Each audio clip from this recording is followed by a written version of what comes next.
Saludos amigos y amigas de su programa principalmente. En esta ocasión contamos con la participación del destacado jurista, el licenciado Pascal Peña Pérez, profesor universitario, y con quien trataremos temas relacionados a su especialidad en el ámbito de las telecomunicaciones y a su vez en el derecho internacional privado. Les esperamos.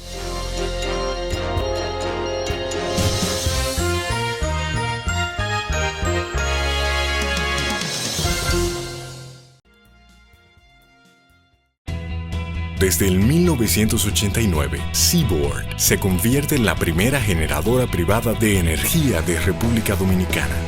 En el 2012, reemplaza sus unidades de generación por la unidad Estrella del Mar 2, que opera con gas natural como combustible, armonizando con el medio ambiente y poniéndose a la vanguardia en la producción de energía limpia.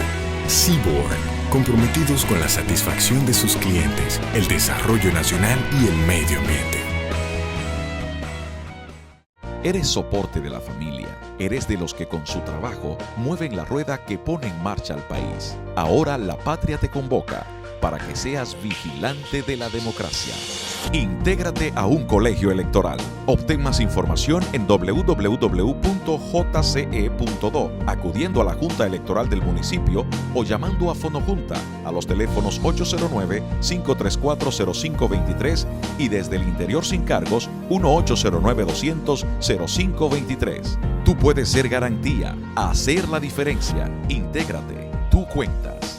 Junta Central Electoral, garantía de identidad y democracia.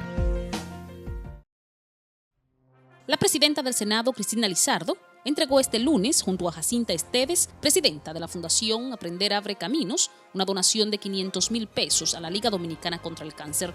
Lizardo explicó que el donativo es producto de los recursos económicos recaudados en el concierto denominado Un Canto por la Vida, organizado por la Fundación y la Oficina de Gestión Senatorial de la provincia de Santo Domingo en octubre pasado, a propósito del mes de la lucha contra el cáncer de mama. Y depositar amor al paciente es una de nuestras metas principales. Pasamos al hemiciclo, donde los senadores aprobaron esta semana en primera lectura el proyecto de ley que autoriza al Banco de Reservas financiar 1.200 millones de pesos para el pago de la regalía pascual a los empleados de los ayuntamientos y organismos descentralizados, autónomos y de la seguridad social. Los senadores también sancionaron en segunda lectura el proyecto de ley que incluye en el currículum estudiantil del sistema educativo dominicano asignaturas y programas sobre prevención y consumo de drogas ilícitas y sus delitos relacionados. La Comisión Bicameral de Asuntos Agropecuarios y Agroindustrial del Congreso Nacional rindió un informe favorable a la iniciativa que busca crear el Servicio Nacional de Sanidad Agropecuaria e Iniquidad Agroalimentaria. La Comisión Permanente de Justicia y Derechos Humanos del Senado recibió este martes el Pleno del Tribunal Superior Electoral para conocer su opinión sobre el proyecto de ley de rectificación de actas del Estado Civil. Los doctores Mariano Rodríguez, presidente del Tribunal Superior Electoral, Mabel Félix, Marino Mendoza y José Manuel Hernández Peguero fueron recibidos por el senador Francis Vargas, presidente de la Comisión de Justicia del Senado. La Comisión de Asuntos Fronterizos decidió rendir un informe favorable a la resolución que sugiere al Poder Ejecutivo la revisión exhaustiva de la línea divisora que delimita la frontera entre la República Dominicana y Haití. La presidenta del Senado asistió esta semana al almuerzo de fin de año de la Cámara Americana de Comercio de la República Dominicana, donde el presidente Danilo Medina fue el orador e invitado de honor. Lizardo también acompañó al presidente Danilo Medina en la inauguración de un liceo de 32 aulas y una estancia infantil con capacidad para albergar a 226 niños y niñas.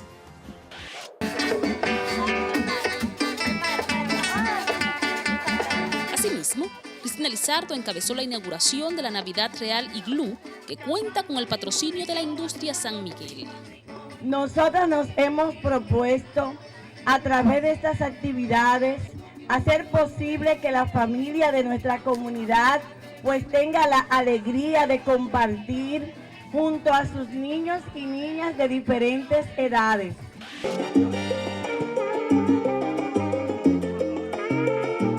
Concluimos este resumen con el encuentro navideño con camarógrafos y periodistas que cubren la fuente del Congreso Nacional, realizado por la presidenta de la Cámara Alta.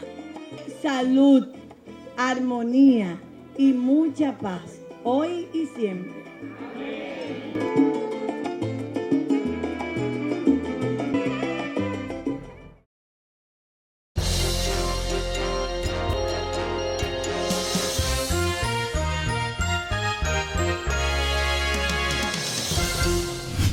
Saludos amigos de Principalmente.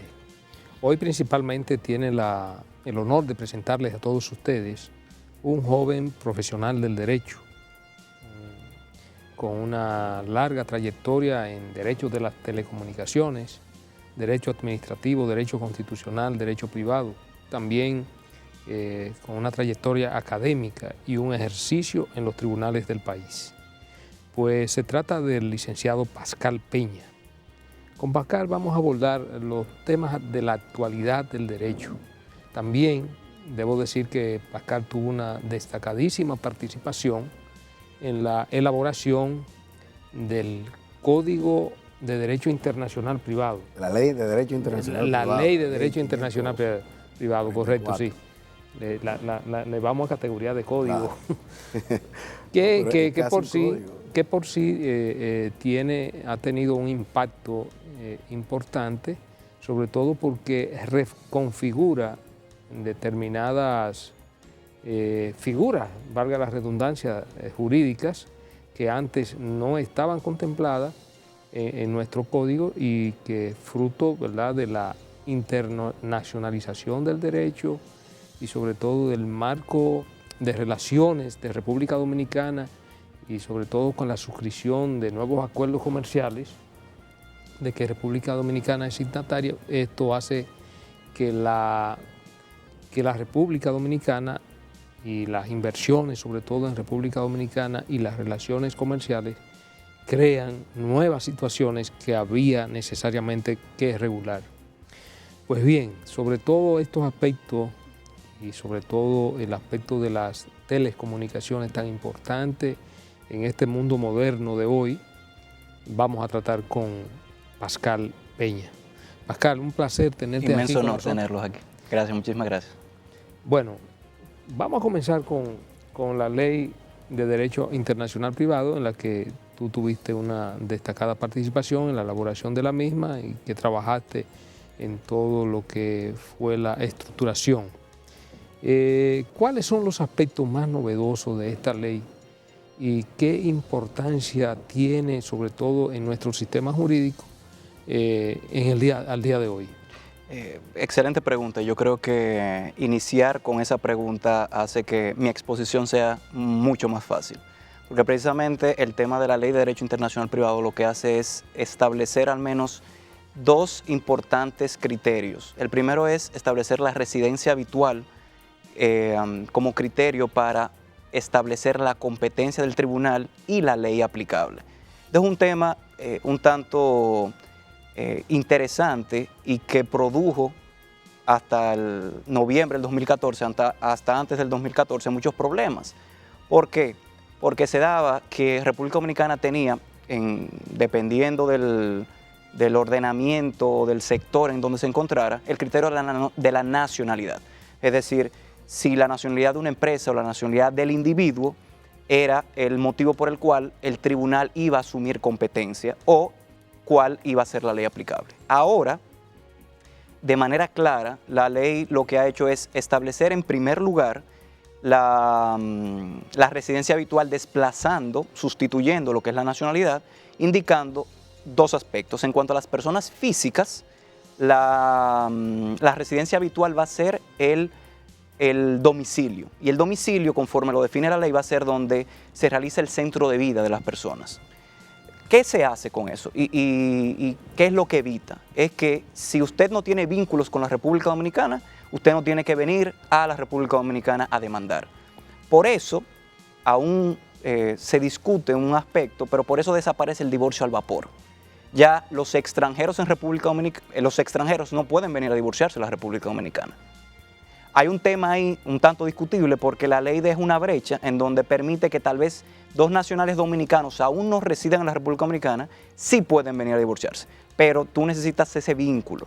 A partir de lo cual, de manera clara, en casos de divorcio, ese tipo de cosas, siempre se necesita que o el demandante o el domicilio conyugal haya sido en la República Dominicana para uno poder realizar cualquier acto. Y si, escúchame Pascal, Sí, sí. y si en un momento determinado del matrimonio hubo fijación de domicilio en República Dominicana, pero luego, posteriormente, se van al exterior y pasan años en el exterior y luego deciden venir a divorciarse en República Dominicana, ¿podría dar Siempre el divorcio? Sí, y es excelente pregunta, porque la ley, es importante aclararlo, la ley lo que hace es establece de manera primigenia la residencia habitual como criterio. Sin embargo, si las partes han elegido, en este caso, poniendo específicamente el caso del divorcio, han elegido el domicilio, ya sea antes o durante el matrimonio, República Dominicana, pues sí, podrá los tribunales de la República Dominicana tener competencia.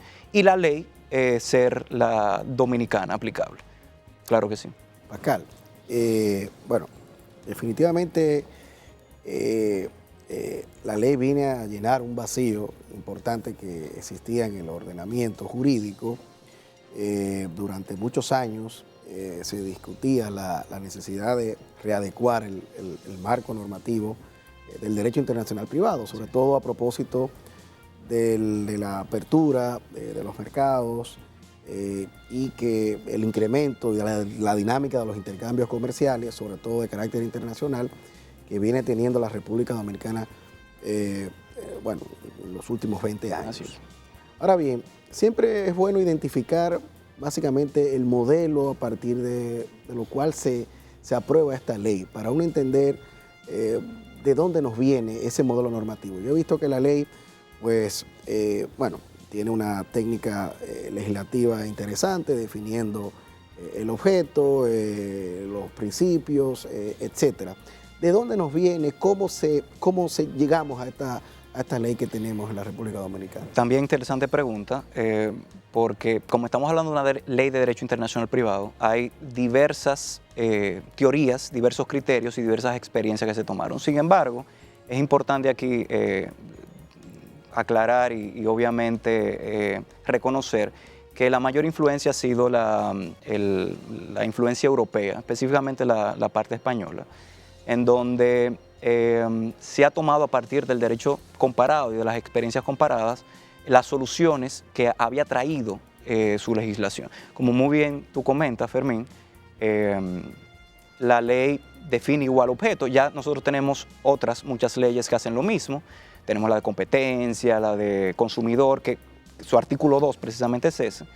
Pero al mismo tiempo, luego creo que en su artículo 3, la ley lo que hace es delimitar de manera clara las materias excluidas. Correcto. Y yo creo que es un tema también interesante aquí definir. Uno es arbitraje, lo saca y lo deja específicamente para la ley de arbitraje. Los temas de carácter administrativo, claro, y todos los temas relacionados a quiebra y ese tipo de cosas. Entonces, y a raíz obviamente, que como resultado también de una reciente promulgación de la ley de restricción de quiebras. Entonces, República Dominicana, pues tomando en consideración eso, elimina o establece de manera particular algunos criterios que ya nosotros traíamos del Código de Bustamante. No sé si algunos de ustedes recordarán el famoso Código de Bustamante, claro, que establecía, en su momento fue algo moderno, algo sumamente nuevo. Algunos me preguntan ahora, Pascal, profesor, el Código de Bustamante ha sido derogado por la ley. Aquí hay que partir de dos cosas. Uno, obviamente, decir que no, porque una ley no derogó un tratado, como igual un tratado no puede ser criterio para declarar una ley inconstitucional. Igual una ley no puede declarar no conforme al tratado. Entonces, el tratado está vigente. Y el tratado es un tratado de principios que todavía mantiene su vigencia, pero en desuso. Entonces se daban muchísimos problemas que ustedes lo hemos visto en diversas materias, desde el tema laboral, por ejemplo, cuando un nacional de otro país o una persona sin nacionalidad venía a la República Dominicana, a lo mejor por un tema laboral, ¿qué pasaba? ¿Cuál era el tribunal que iba a tener competencia para conocer el caso y cuál era la ley aplicable? Si nos vamos a los temas, por ejemplo, de derecho laboral, veíamos que los tribunales laborales se declaraban competentes. Bueno, menciono, por ejemplo, los casos de los nacionales haitianos ilegales en la República Dominicana, o en situación irregular, para ser más claros y específicos, y se declaraban. Pues ese es precisamente el principio que ha utilizado la ley, porque la ley dice, no importa que usted, individuo o empresa, no esté registrado formalmente, y utiliza esa palabra, registro. Es decir, empresa no se necesita un registro mercantil, individuo no se necesita una cédula, pero si usted reside habitualmente en la República Dominicana, los tribunales tendrían competencia. Y si las partes no lo han establecido de manera precisa o con anterioridad, pues la ley de la República Dominicana también sería la competente. Situación distinta, vale aquí también aclarar, es la de las personas morales. En el caso de las personas físicas, nosotros los individuos, solamente la ley reconoce un solo domicilio. Aquí me preguntarán, pero ¿y si yo soy un gran empresario que tengo 3 casas en 3 lugares diferentes, pernocto la misma cantidad de tiempo? ¿Cuáles van a ser los criterios para que el tribunal sea competente? ¿Y cuál sería la ley aplicable? Pues entonces la ley lo que te dice es que de manera casuística el juez en cada momento determinará dónde hay mayores vínculos. Si por ejemplo yo soy esa... establecimiento. Sí. Yo quisiera decir principales vínculos, porque como tú acabas de utilizar un término bastante interesante, que es principal establecimiento. Exactamente. Pero eso cambió, básicamente, esa noción. Así es. Entonces, por lo de vínculos. Así es. Y entonces lo que hace la ley es decir, tú solamente tienes un vínculo, que tú tienes que determinarlo, y eso lo va a determinar la ley, eso lo va a determinar el juez a través de, por ejemplo, tú y yo que tenemos hijos en el colegio. Bueno, ¿dónde están los hijos en el colegio? Si yo trabajo en 3 o 4 países, ¿dónde me pagan mi sueldo? Entonces van a ser cuestiones de hecho que se irán determinando caso a caso. En el caso de las personas morales, la ley se decanta, en su artículo 37, se decanta por la sede social, pero permite la pluridomiciliación. Es decir, yo empresa, y eso sucede mucho, yo empresa puedo estatutariamente estar en la República Dominicana, tener mi principal establecimiento, sin embargo, en Puerto Rico, y realizar mis actividades comerciales en México. La ley lo permite, pero entonces el 37 te dice, mira, aunque yo permito, porque esto sin lugar a dudas son cuestiones que se ven el día a día, si yo permito estos 3 tipos de domicilios, a través de los cuales yo podría entender que el tribunal podría ser competente, yo, Tribunal República Dominicana, debería atender a la sede social. Y te dice de manera particular que en el caso de toda empresa, recoge lo que dice el artículo 10 de la Ley de Sociedades, que si yo ejerzo actividad en la República Dominicana, aún solamente yo tenga un representante, pues los tribunales de la República Dominicana serían los competentes. Todo el tema me recuerda a esto que tú mencionas, todo el tema de la ley Alfonseca Salazar, establecía esa posibilidad ese principio de que tú demandaras claro. De alguna manera esto se ha visto afectado por la nueva disposición. No, para nada. Es interesante, porque ese principio de Alfonseca Salazar, 1900 y tantos, ¿verdad? Lo que hacía era que yo podía demandar, en base a ese principio, que yo puedo demandar a cualquier empresa en cualquier sucursal. Pues lo que la ley mantiene eso, la ley no contradice eso. Lo que sí la ley hace es evitar que los tribunales de la República Dominicana estén conociendo un caso sobre la cual no tenga ningún tipo de vínculo, ya sea el demandante o el demandado. Y la ley, en casos, el 15.3 de la ley te dice, en casos, por ejemplo, de situaciones de relaciones conyugales, de personas, etcétera, el demandado tiene que residir en la República Dominicana. Es precisamente por eso. Se mantiene igual el mismo principio, pero los tribunales, para poder tener competencia, debe haber una atadura, que en este caso sería la residencia habitual. Igual sucede con el tema de las empresas. Entonces, Pascal, lo que significa que el divorcio al vapor, que era una institución en República Dominicana. Una fuente de ingresos. Y una fuente de ingresos para los abogados, que, bueno, instituida de hace muchísimos años, significa que con la entrada en vigencia de la nueva ley de Derecho Internacional Privado, queda derogada, y que esa fuente de ingresos que tenían los abogados, que venían extranjeros, que no residían en República Dominicana y nunca residieron en República Dominicana, pero que decidieron venir a divorciarse en nuestro país, ya eso desapareció. Así Incluso grandes celebridades. Que Yo iba a recuerdo, casarse aquí. yo recuerdo de celebridades. Michael Jackson, por ejemplo, que decidió venir a casarse aquí y se casó en una oficialidad de La Vega. En La Vega. Por cierto, un gran amigo mío fue que lo casó. Eso Hugo es turismo jurídico. Entonces, esa ley quita, lamentablemente, le quita una fuente de ingreso a los abogados Así como usted dice, como Fermín dice, esa fuente de ingreso ha sido eliminada. Queda, como yo les mencionaba ahorita, queda tal vez la discusión, porque la ley no, expresamente no deroga la... No, y esa es una, tal vez, crítica que se puede hacer a la ley. A diferencia de otros textos legales y técnicas jurídicas comunes que nosotros utilizamos al crear una ley en la cual se dice todo texto anterior que pues contradiga esta queda derogado, lo que sea. La ley no hace eso. Entonces, por las razones que fuese, no lo hace. El tema aquí es que en el caso del divorcio al vapor, no lo dice.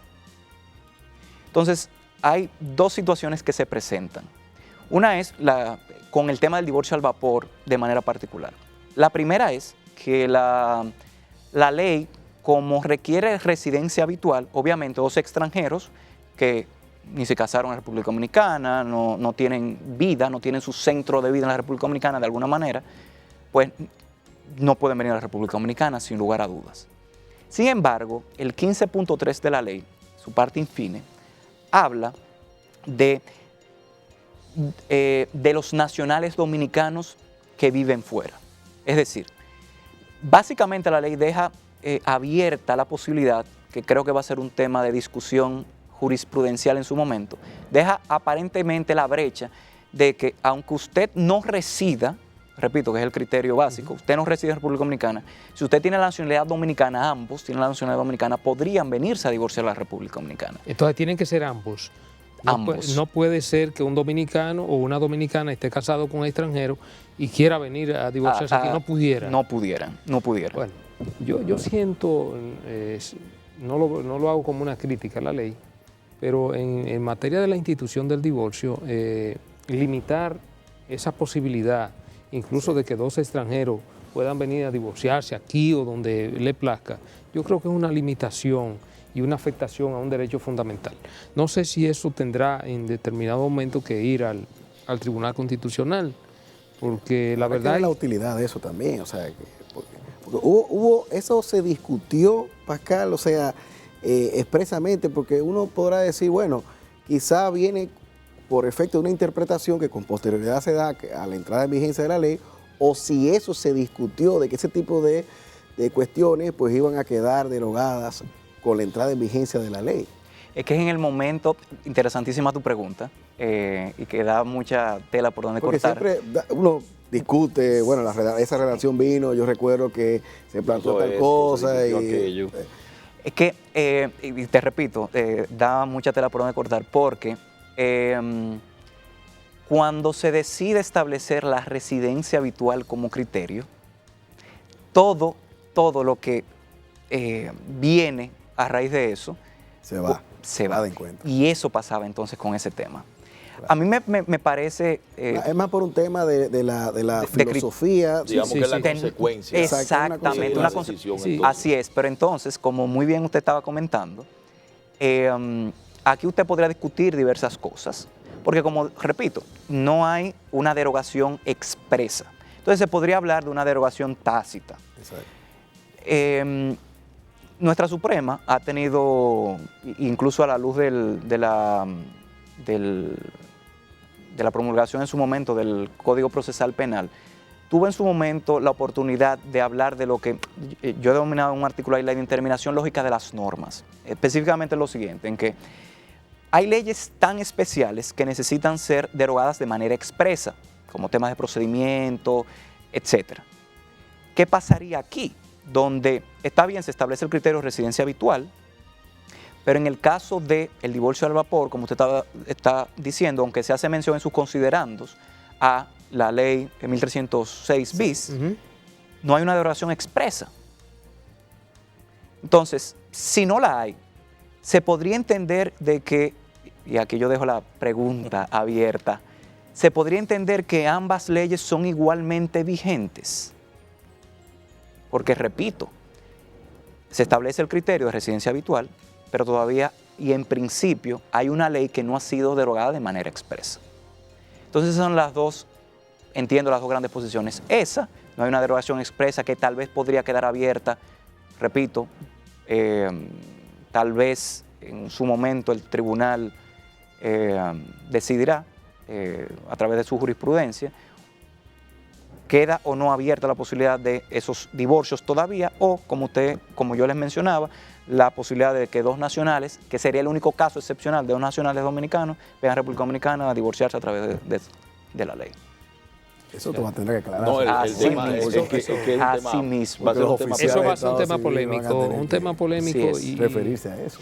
Y yo no sé si si había que particularizar en esa parte del divorcio el asunto del domicilio habitual, porque es lo que digo, es un derecho. Yo considero que el derecho a dos personas convivir, que es las reglas que establece el matrimonio, y el derecho que tienen esas personas también a desvincularse, es como un derecho fundamental, y no creo que sea un derecho sujeto a restricciones, sobre todo por un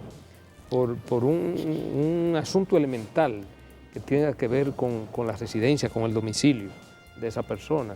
Si esa persona entienden que tienen que romper el vínculo del matrimonio y se quieren y se ponen de acuerdo y lo deciden hacer en Dubái o lo deciden hacer en Pekín, en China, pues yo no creo que deba haber reglas, normas de derecho que impidan que esa persona así lo hagan. Y en el caso de República Dominicana, que en esa parte sobre todo del divorcio ha sido muy liberal en cuanto a la disolución del mismo, creo que ahí esa norma del Código Internacional Privado como que va a crear una polémica que tarde o temprano tendrá que dilucidarse. Sobre todo los abogados. Sobre todo los abogados. Y afecta, naturalmente, afecta los ingresos de los abogados, que va a tener que discutirse de una u otra manera. Así es. Eso llegará al Tribunal Constitucional, la interpretación de la misma. Pascal, vamos a aprovechar para hacer una breve pausa. Y en el próximo segmento vamos a seguir tratando este y otros aspectos de sumo interés.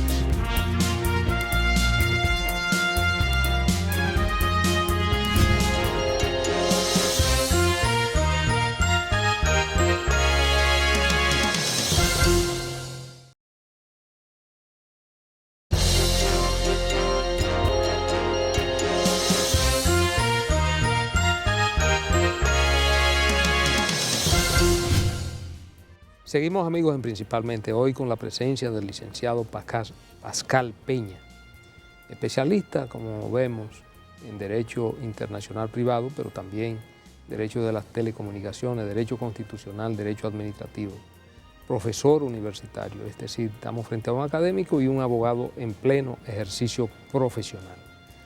Bien, Pascal, hay aspectos interesantes de esta ley y que, como decíamos en el segmento anterior, serán aspectos polémicos y que de una u otra manera la jurisprudencia, tanto constitucional como de la propia Suprema Corte de Justicia, se encargarán de establecer los criterios a seguir. Otros aspectos, los aspectos comerciales, por ejemplo, las compañías extranjeras que tienen sede en República Dominicana, esas grandes transnacionales, pero que tienen su planta matriz vamos a decir, en Estados Unidos, en Canadá, en cualquier país o europeo, porque aquí tenemos grandes inversiones también europeas. Radicar una demanda donde ¿cuál sería el domicilio principal o el domicilio que puedan tener permanentemente en República Dominicana? En ese aspecto, ¿cómo se maneja la ley? La ley, como como mencionaba, establece 3 criterios: el del establecimiento, el de la sede y el donde realiza sus actividades.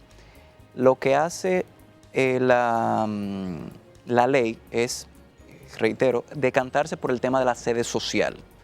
Ahora bien, es importante aclarar que lo que hace la Ley de Derecho Internacional Privado es reconocer lo que ya la ley de sociedades establecía, de sociedades comerciales, lo que establecía en su artículo 10. Aún solamente en la República Dominicana esa empresa no tenga ni siquiera un establecimiento, sino solamente tenga un representante, eso solo hace que ya los tribunales de la República Dominicana tengan la competencia para decidir respecto al caso. Entonces, ahí aparentemente no habría mayores discusiones, y el aporte con respecto a la ley es en ese aspecto mínimo. Porque, repito, lo que hace es repetir, recoger, y de hecho hace una referencia directa incluso al artículo 10 de la Ley de Sociedades dentro del propio texto de la Ley de Derecho Internacional Privado. Entonces, la competencia lo tendrían los tribunales de la República Dominicana, y en principio la ley aplicable va a ser la de República Dominicana. Quiero decir en principio porque si las partes en un conflicto han decidido que sea otra ley, otro ordenamiento jurídico, el Tribunal de la República Dominicana podría tener competencia, pero aplicar otra ley. Eso se ve en diversas materias, claro, sí. Arbitraje, en diversas materias, y eso sería lo que sucedería. Pero la naturaleza principal, repito, competencia, Tribunal Dominicano, y en principio ley aplicable sería también la República Dominicana. Pascal, yo quisiera tratar ya contigo el tema de las telecomunicaciones, el derecho de las telecomunicaciones. La Ley General de Telecomunicaciones del 1998, pues sin duda alguna en su momento, en su oportunidad, fue un gran paso de avance. Inclusive desde la óptica del derecho administrativo, muchas de las instituciones fundamentales del derecho administrativo pues fueron reconocidas, sobre todo partiendo de una visión de lo que es ya propiamente un Estado regulador, en este caso a través del Instituto Dominicano de las Telecomunicaciones, que despliega un sinnúmero de prerrogativas de derecho público, una potestad reglamentaria, que es uno de los componentes fundamentales que se estudia en el derecho administrativo, entre otras prerrogativas. Tiene una función muy particular y que mucha gente no ha logrado entender, que es la función dirimente, que está en una de sus atribuciones que están contenidas en la ley, que sigue siendo una función administrativa a pesar de que tiene matices, características propias de la función jurisdiccional. Háblanos un poco de esto, cómo desarrolla el regulador, tú, sobre todo tu experiencia que trabajaste en el regulador, en esto la definición de las controversias entre prestadoras, usuarios, etcétera. ¿Cómo se desarrolla esto en la práctica, partiendo, ¿no?, de ese reconocimiento que está en esa normativa? Excelente también pregunta. El Indotel, como muy bien tú comentabas, el Indotel en su momento fue un órgano completamente novedoso. Sí. Como tú muy bien resaltas, trajo figuras nuevas. Ahorita te escuchaba hablar de auto ejecutivo, ejecutorio. La ley en su artículo 97, me parece, lo define de manera clara y específica. Estableció en su momento las sanciones, las gravedades. La potestad sancionadora también. Esa potestad sancionadora y todo lo demás fue bien definido en su momento. Específicamente con el tema de las controversias, yo creo que debemos entonces dividir dos aspectos. El tema de las controversias entre prestadoras y usuarios y las controversias entre prestadoras con prestadoras.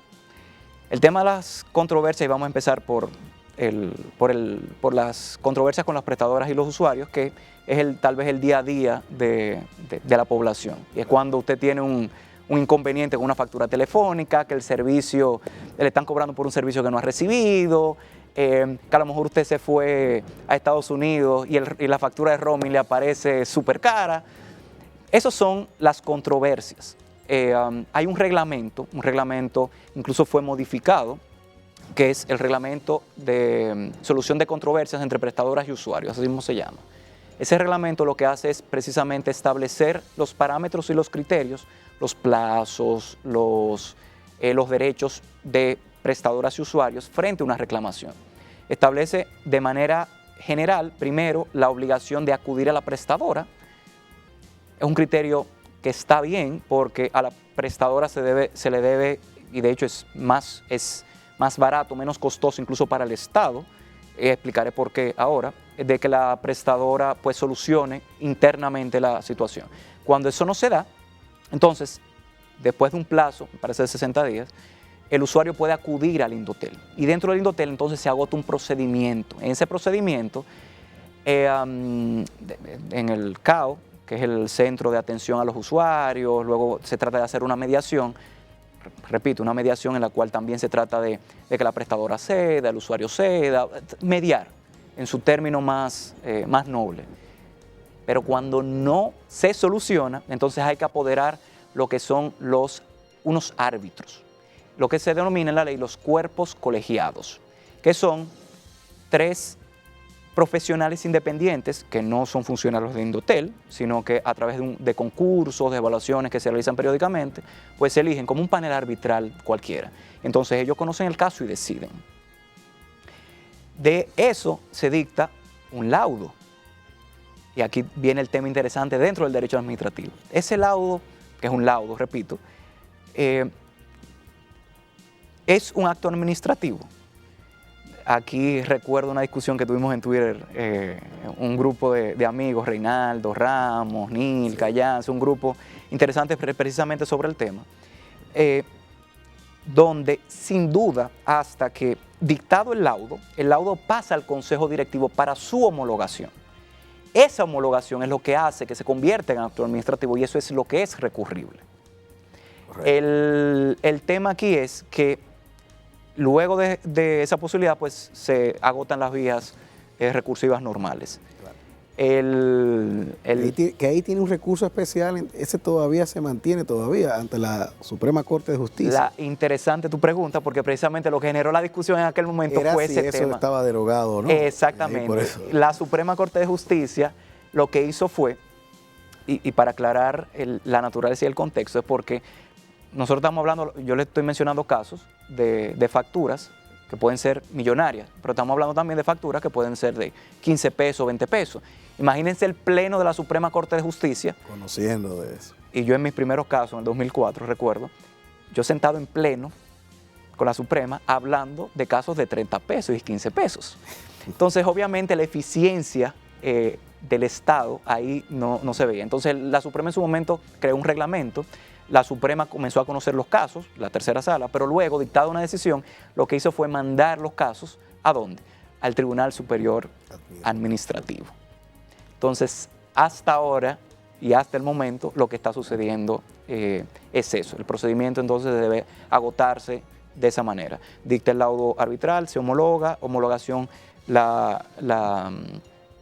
pasa entonces a recurrirse al Superior Administrativo. Y fíjense que el Consejo Directivo, aquí no habría ni siquiera un recurso jerárquico ni nada por el estilo. Pero hay una cosa que me ha asombrado a mí, es el hecho de que existen tantas decisiones de esos órganos, que es un cuerpo incluso que podríamos decir que en cierta forma reglamentario equivalente incluso a lo que puede existir ya en las normas. O sea, todo lo que ha pasado desde el inicio hasta ahora conforma ya un gran cuerpo que podríamos decir jurisprudencial en relación a muchísimas cosas que ya dan solución a muchísimas cosas que podrían, digamos, o que han de alguna manera ingresado ya lo que es el haber normativo de Indotel.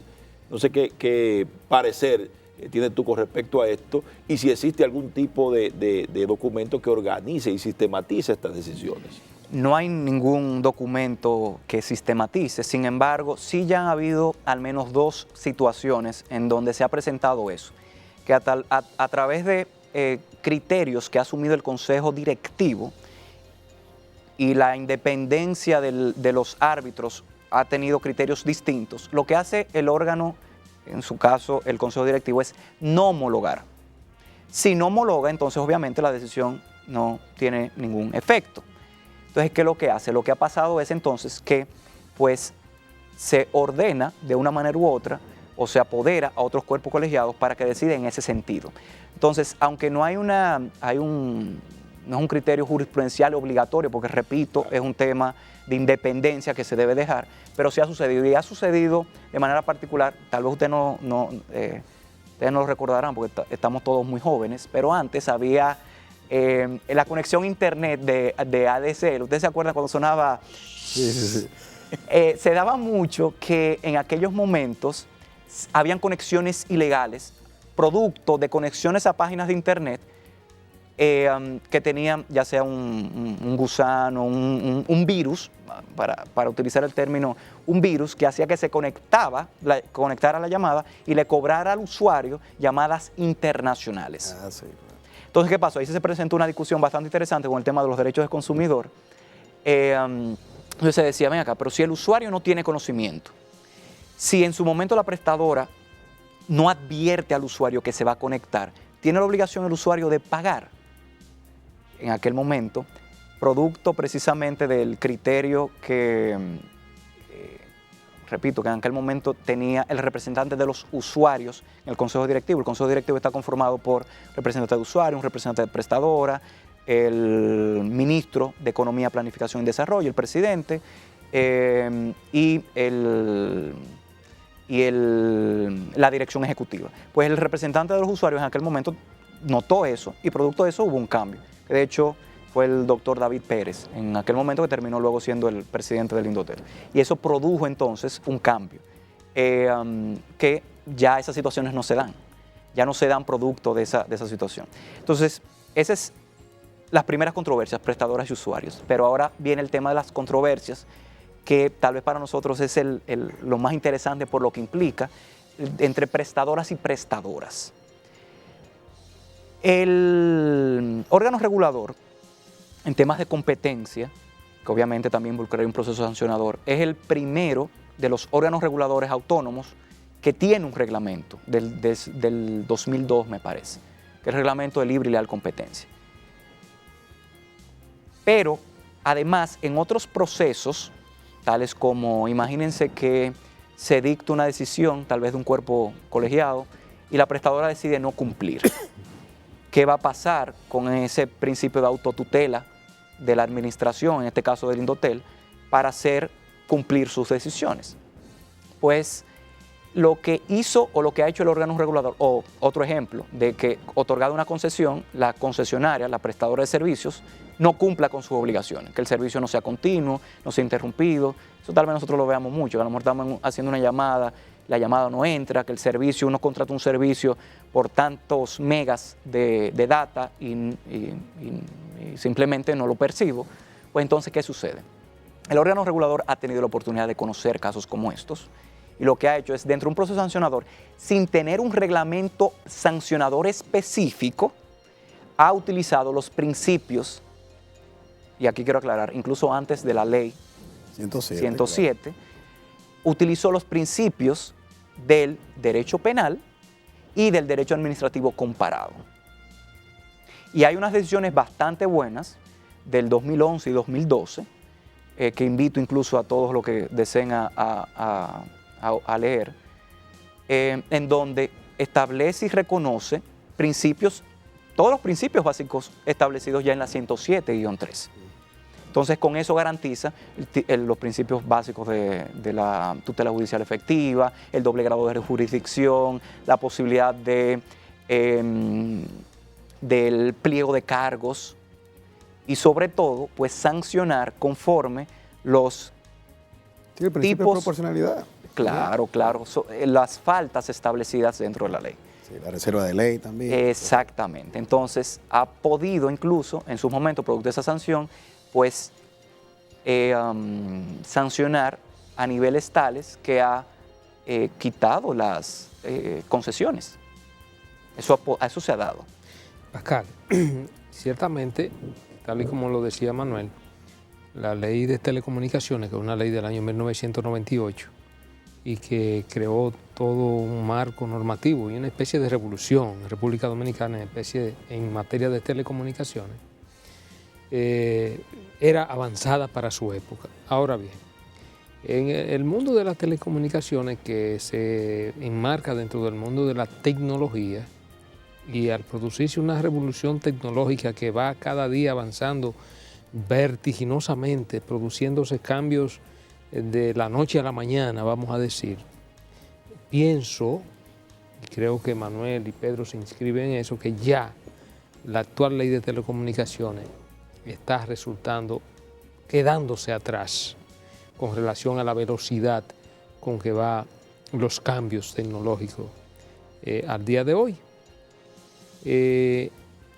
Siendo así, tú como experto en la materia, ¿piensas que ya necesariamente en República Dominicana debemos ir viendo la posibilidad de producir cambios profundos en la ley de telecomunicaciones para adecuarla y ponerla a tono con esa velocidad vertiginosa con que avanzan los cambios tecnológicos a nivel mundial?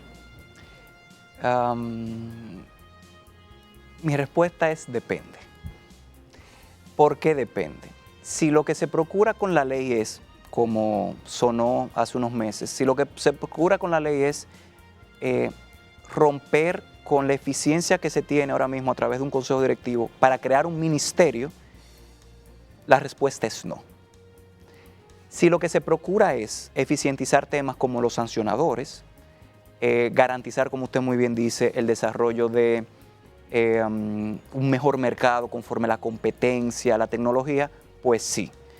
Ahora bien, tenemos que tener cuidado porque uno de los principios básicos que tiene la ley es la de neutralidad tecnológica. Al tener el principio de neutralidad tecnológica, lo que permite es que la ley no se haya decantado por ninguna tecnología, razón por la cual con la ley todavía es posible desarrollar y estar dentro de un marco y ordenamiento jurídico suficiente que permite que el mercado continúe desarrollándose de manera clara. Pero también, a partir de esa facultad reglamentaria de la cual ahorita Fermín hablaba, todavía el Indotel es capaz, es decir, nosotros todavía una ley marco. Es una ley marco que lo que hace, y las leyes modernas lo que están haciendo eso todavía ahora, pues una ley marco, una ley de principios, de criterios, y permite el desarrollo de diversos reglamentos. Por eso, muy flexibles. Lo que hace es dos cosas. Uno es que a medida que el mercado se va desarrollando, a través de un acto administrativo, conforme obviamente los criterios correspondientes, que si es de carácter general, pues entonces que se publique, consulta pública y todo lo demás, pero que permita su modificación. Y producto de eso es que han nacido una infinidad de reglamentos, el de solución de controversia, el de servicio telefónico, el de competencia, de tarifas. El de tarifas y costos, una infinidad. Pero cuando vamos, repito, y aquí quiero centrarme a temas tal vez un poco más procedimentales, sancionadores, algunas figuras que tal vez no se recogen, que se necesitan, sin lugar a dudas parecería interesante valorar esa posibilidad. Lo que da temor, y siempre obviamente los cambios dan temor, lo que da temor es que lo que se quiera empujar a la modificación de la ley sea no para el desarrollo del mercado y la competencia, sino tal vez para crear instituciones que han probado no ser eficientes. Y por eso yo quiero volver al tema del Consejo Directivo. El Consejo Directivo en la actualidad, como figura, ha sido eficiente en sus funciones y lleva, independientemente hay un presidente, hay unos miembros, pero lleva y conlleva unas responsabilidades y unos criterios profesionales, unos perfiles bastante, yo creo que técnicos que creo que deberían mantenerse y respetarse. Y ha funcionado. Como usted muy bien dice, hay cosas que deben mejorarse. Sí, básicamente yo diría que si esos son aspectos que han demostrado en la actualidad que resultan positivos y que le dan eficiencia al organismo, yo no entiendo por qué haya que tocarlo. Claro. Pero ya en lo que tiene que ver con la readaptación con miras, ¿no?, a poner al órgano en condiciones de dar respuesta cada día más eficiente en términos de lo que son la ciudadanía, la gente que usa los servicios de Indotel. Y, por ejemplo, tenemos una variable que es la que más desarrollo ha tenido en términos de las comunicaciones, que es el Internet. Ya, por ejemplo, en el Internet están los periódicos, están las redes sociales, está Twitter, está Facebook, que son ámbitos de competencia que cuando se inicia en el año 1998, se crea la institución, todavía estaban en ciernes. No habían alcanzado el desarrollo que tienen hoy día y que merecen que el Indotel, como un órgano rector de todo lo que tiene que ver con las comunicaciones, pues mire hacia esa nueva tendencia y se cree un marco regulatorio que pueda más o menos, no vamos a decir coartar, porque ahí entra la libertad de expresión y difusión de pensamiento, sino que por lo menos tenga la facultad de regular todas esas nuevas tendencias. Es un tema interesantísimo el que usted acaba de plantear, porque es un tema que se ha discutido. Sin embargo, quiero aclarar, el Indotel, la ley no regula contenido. Al no regular contenido implica que solamente el Indotel es competente para las cuestiones técnicas. La regulación de contenido vendría a ser competencia de la Comisión de Espectáculos Públicos, creada por reglamento, y aquí ya es un tema, otro tema ya sería de discusión. Sí reconozco esa posición que usted tiene, se ha visto en derecho comparado. Cuando digo derecho comparado en otros países, o sea, que el mismo regulador de las telecomunicaciones también regule el tema audiovisual o el tema de contenido. Pero entonces ahí habría hacer dos cosas. Uno es definir si al órgano regulador, yo no sé si sería crear otro consejo directivo dentro de, porque sería mucho trabajo, darle esa potestad, esa posibilidad, o ese reglamento de la Comisión de Espectáculos Públicos, crearla como ley con facultades un poco más claras y con una potestad sancionadora en caso de incumplimiento, para evitar cuestiones que nosotros vemos en las televisiones, en las radios, que ya se han vuelto hasta comunes. El Indotel actualmente, conforme a la ley, no tendría competencia, pero como usted muy bien dice, eso podría ser una posibilidad en caso de modificación. Yo entiendo, humildemente, de que sería mejor, tal vez, crear una ley, y podría ser incluso modificar la ley 6132 sobre expresión y difusión del pensamiento, darle formalmente competencia a lo que es denominado hoy la Comisión de Espectáculos Públicos, y a partir de lo cual entonces realizar las modificaciones correspondientes y establecer un régimen de control un régimen de control formal para los medios de comunicación. Bien. Pascal, vamos a aprovechar para hacer una breve pausa y en el próximo segmento vamos a seguir con este tema que está sumamente interesante.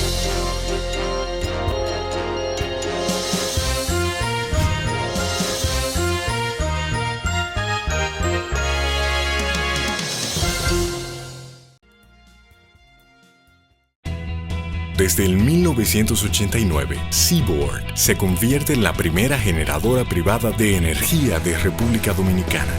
En el 2012, reemplaza sus unidades de generación por la unidad Estrella del Mar 2, que opera con gas natural como combustible, armonizando con el medio ambiente y poniéndose a la vanguardia en la producción de energía limpia. Seaboard, comprometidos con la satisfacción de sus clientes, el desarrollo nacional y el medio ambiente. Eres soporte de la familia. Eres de los que con su trabajo mueven la rueda que pone en marcha al país. Ahora la patria te convoca para que seas vigilante de la democracia. Intégrate a un colegio electoral. Obtén más información en www.jce.do, acudiendo a la Junta Electoral del municipio o llamando a Fonojunta a los teléfonos 809-534-0523 y desde el interior sin cargos 1-809-200-0523. Tú puedes ser garantía, hacer la diferencia. Intégrate. Tú cuentas. Junta Central Electoral. garantía de identidad y democracia.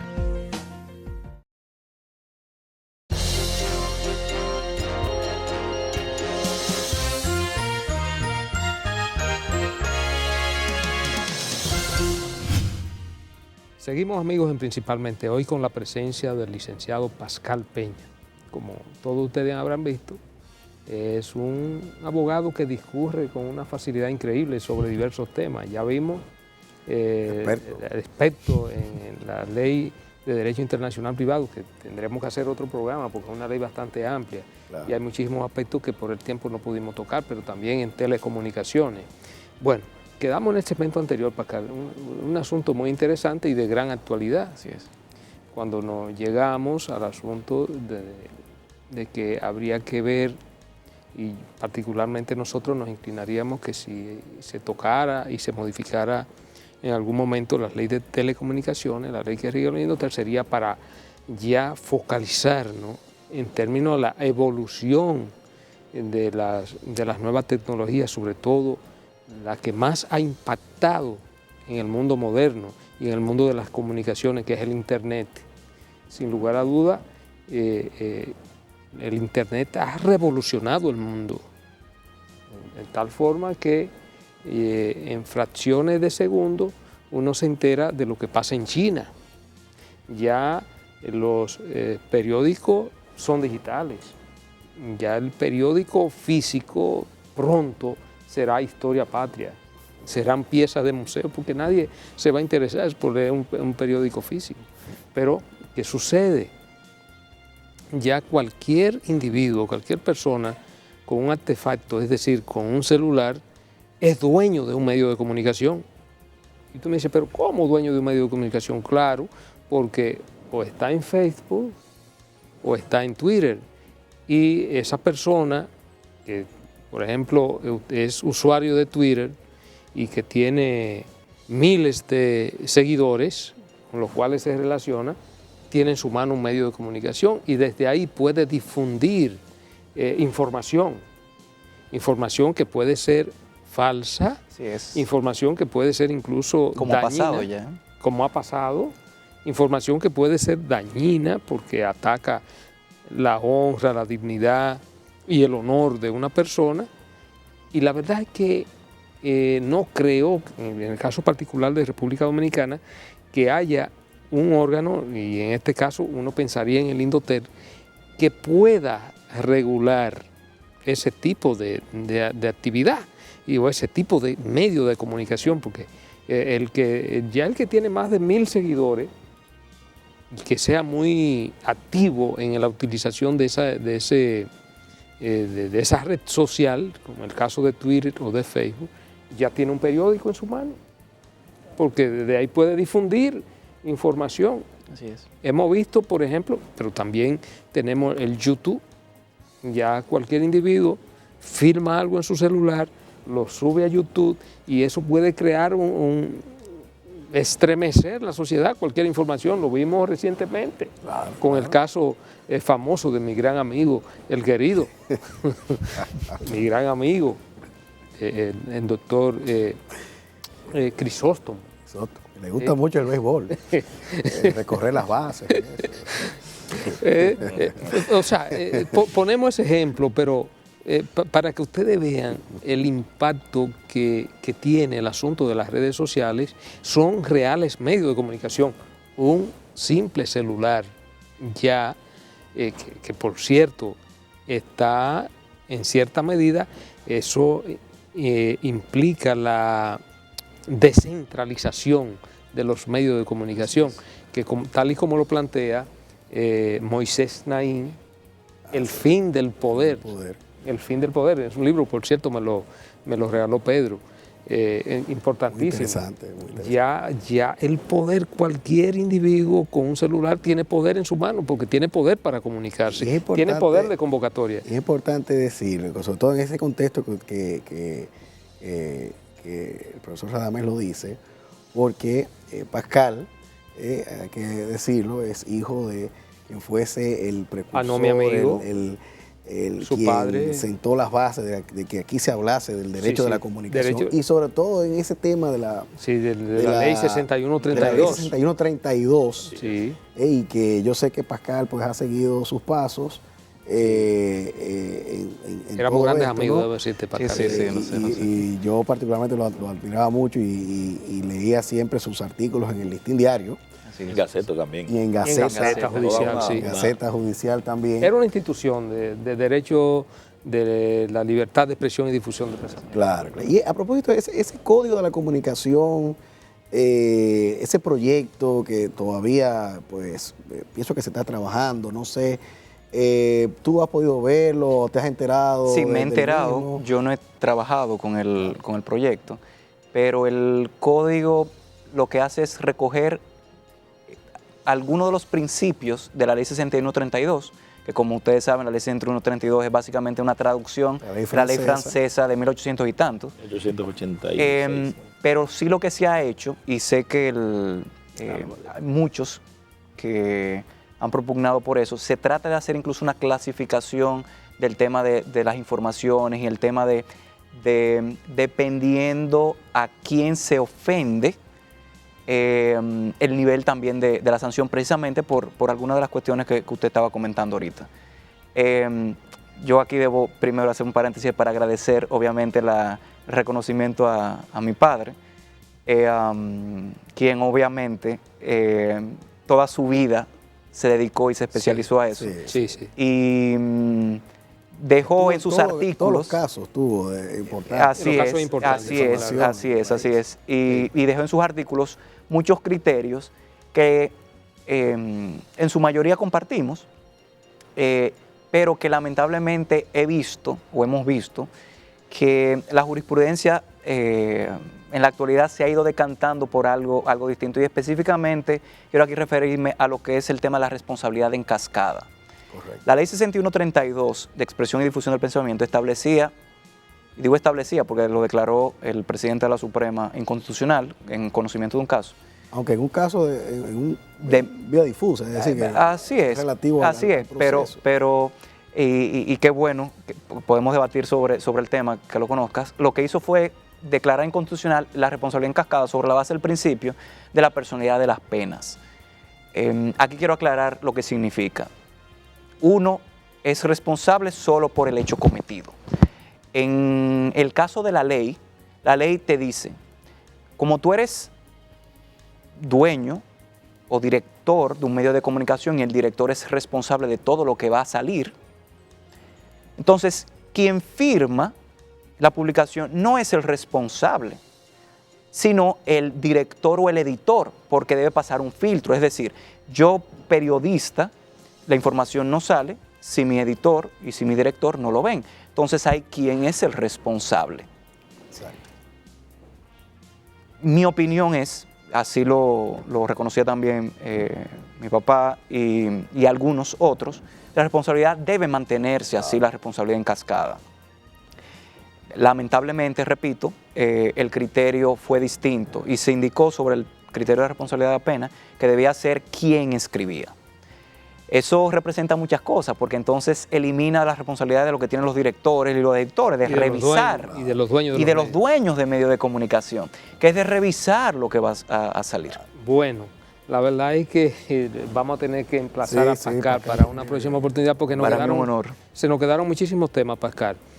Muchísimos temas pendientes, sobre todo lo que tiene que ver con la nueva tendencia de las redes sociales y el enfoque que necesariamente habría que darle desde el punto de vista legal, si lo haríamos por las telecomunicaciones, si lo haríamos por el cibercrimen, una serie de, si lo haríamos por la 6132, modificándola, en fin.